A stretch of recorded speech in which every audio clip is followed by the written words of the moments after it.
the crowdsourcing was sort of so successful. The Kickstarter campaign was massive.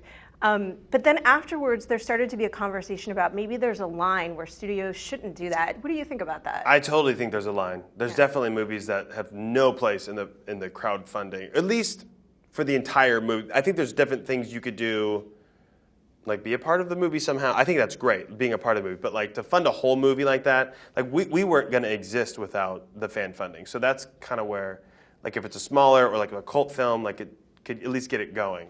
I think there's a line in everything, in everything, in how many sweets you should eat, in how, in everything. And I think the public will always make that call.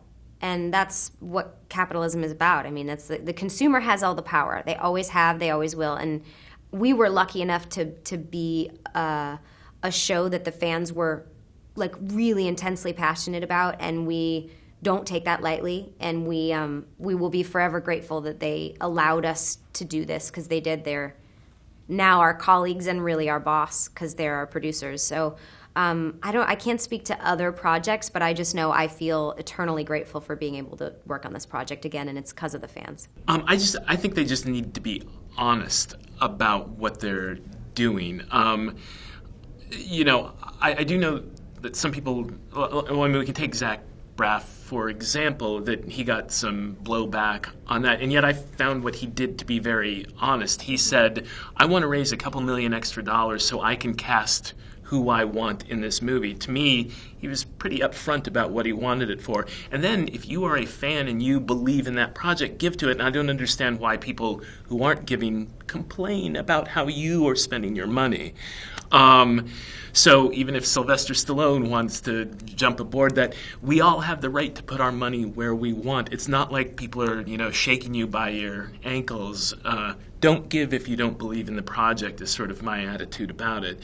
I do think that there was a responsibility that we had in conjunction with Warner Brothers to give people rewards that were worthwhile. I think it's okay for PBS to offer a $5 tote bag for a $100 donation. They are something that is for the public good. It is not a money-making for-profit venture.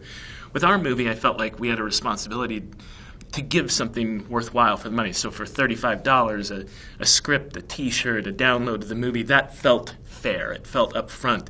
It didn't feel like we were holding the movie hostage. It felt like we were giving fair value. We were just trying to gauge the interest in the movie before we could get back. So I think there are, I think each different Kickstarter project can be judged on its own merits. But I think at the end, the consumer, the person who's going to back the project, has the ultimate right of refusal. It's not like Rob Thomas thought like his first, it wasn't like he went to Kickstarter first, He tried 6.5 years of every other conventional avenue and was constantly running into these dead ends. And so finally, this sort of Kickstarter was this kind of wild card idea that I think he threw out as a last-ditch effort, and then all of a sudden it turned into what it turned into. And so I think the hesitation from other people comes from people just making that their first way of trying to, studios, their first way of trying to get money. I don't know. It's a really difficult, complicated question to answer, and I'm sure it's very case by case. I'm just excited to be a part of a film that's raising those questions. Yeah, and I think that Rob did it in a very smart way, with the way he figured out how much money he needed, and that there was an exchange with the fans, so for $50 it was a T-shirt and a copy of the script when the movie comes out, and then, we've been signing autographs. We have to sign 5,500 posters, which is going to take us like 2 days at like 6 seconds per sign. So it's insane. Yeah, we're leaving voicemails for people, video messages. We had people in the movie that were like a husband and wife team this guy got this present for his fiance to come on set because she was such a big fan of the show, and these girls are like crying. I mean, it's such a wonderful experience, and I get to work with this handsome guy, so it works out.